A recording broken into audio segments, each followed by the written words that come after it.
Have you ever noticed how easily thank you turns into I'm sorry? Like someone compliments your cooking and you say, thanks, but it was kind of rushed. Or your child says they love spending time with you and you reply, I'm sorry we don't do it more often.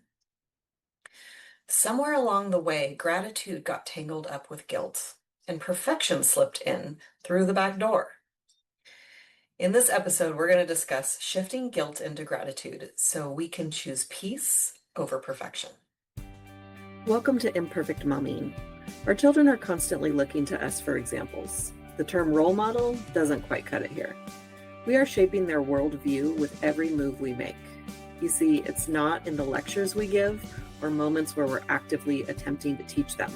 It's in the micro movements we make, the unconscious ways in which we navigate life. We are constantly teaching our children how to show up for themselves, their friends, their future partners, and even their future children. So what can we do to ensure we are raising thoughtful, compassionate, self-aware human beings? We have to become them ourselves. No one is perfect, but we can all still be better, and it starts with self-healing. Let's get to it. Welcome back to Imperfect Momming. I'm your host, Alysia Lyons, and today we're diving into something I see all the times in my clients, my friends, and myself, that tug of war between gratitude and guilt.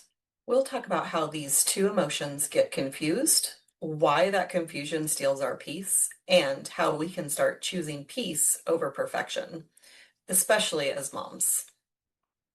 Let's start with guilt. Mom guilt is sneaky. It shows up as, I should be doing more. I should be more patient. I should be grateful. I have so much. But guilt often disguises itself as gratitude gone wrong. When we say, I'm grateful, but we're actually minimizing our blessings instead of expanding them. We use guilt to try to earn our right to be happy. And I want you to hear this. You don't have to earn gratitude. You just have to receive it.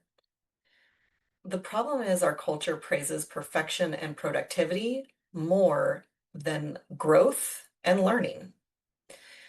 So even when we try to be grateful, we attach conditions to it.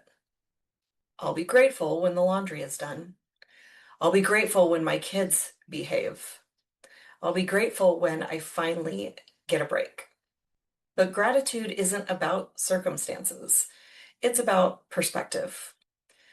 When we approach gratitude from guilt, it becomes another chore.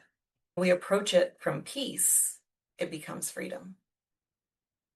So let's shift the energy. What if gratitude isn't something you practice, but something you remember? Every morning you wake up with breath in your lungs. That's your first gift. Your child's laugh, your messy kitchen, your ability to feel. Those are all reminders that you're alive and connected. When you remember gratitude as presence, you stop measuring your worth by your output. You start seeing the sacred in the ordinary. Here's an example. I used to feel guilty when I didn't make breakfast from scratch. But one morning, as I handed my son a frozen waffle, I noticed his smile. He didn't care what it was made of. He cared that we were together. That was the moment I realized gratitude doesn't need perfection to exist. It just needs awareness. When we bring gratitude into our moments, we shift from doing motherhood to being in motherhood. Now, this might sound strange, but sometimes guilt actually feels safer than gratitude because guilt gives us something to control. It says, if I feel bad enough, I'll make it right. But gratitude requires surrender. It asks us to soften, to trust that we're enough even when life is messy. For many moms, guilt is familiar. It's the inner voice that says, you're a good mom because you care so much. But that's not true care. It's self-punishment disguised as love. If this resonates with you, take a deep breath. You're not broken for feeling guilty. You've just been conditioned to believe peace is earned through suffering. But peace isn't earned, it's allowed. So, how do we start shifting? Here are 3 ways you can begin choosing gratitude over guilt and peace over perfection. Number 1, catch the I'm sorry reflex.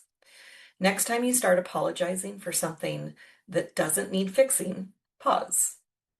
Instead of I'm sorry I didn't call, try I'm grateful we're talking now. That one shift changes your energy from shame to presence. I actually learned this from my aunt, who always told me that no matter what the compliment was, just say thank you. Whether you agree or disagree with the compliment, that thank you is a gift to them for the gift of the compliment that they gave you. It's kind of a cool way of thinking about it. Number 2, celebrate the small wins. Your child said thank you. You made it through the day without yelling. You took 5 minutes to breathe before reacting. That's growth. Gratitude magnifies progress, where guilt only magnifies the mistake.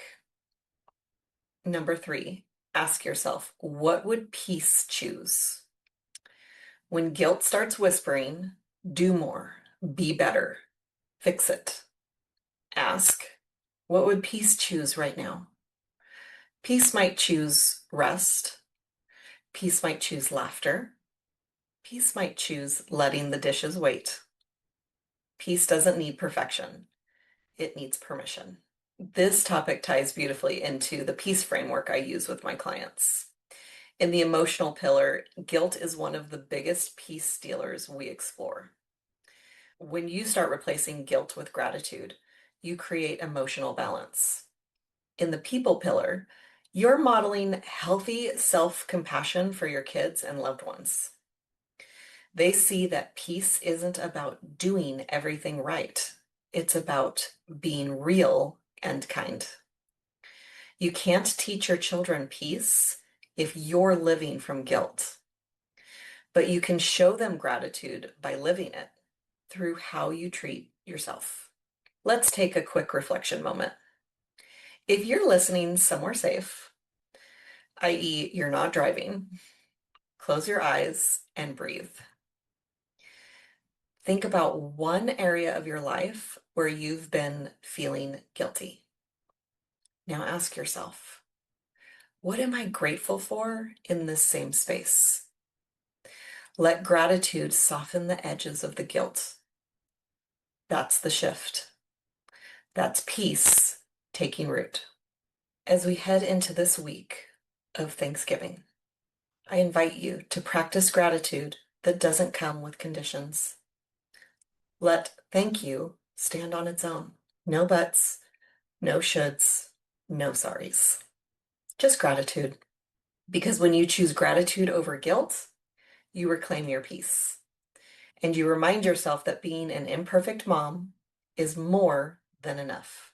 If today's episode resonated with you, I'd love for you to share it with another mom who needs this reminder. And if you want to go deeper into releasing guilt and finding peace, you can take my free peace assessment. The link is in the show notes. I hope you have a wonderful Thanksgiving. And until we meet again, keep healing. Bye, guys. Thank you for tuning in to Imperfect Momming. It's time for us to step up and realize that our power is not in trying to shape our children. Our power lies in shaping ourselves into the people we want our children to model themselves after. Don't just do it for your kids. Do it for yourself. When you become a more self-aware, compassionate, and confident person, you and everyone around you benefit. For more information about me and my work, visit AlysiaLyons.com. That's ALYSIALYONS.com. And until we meet again, keep healing.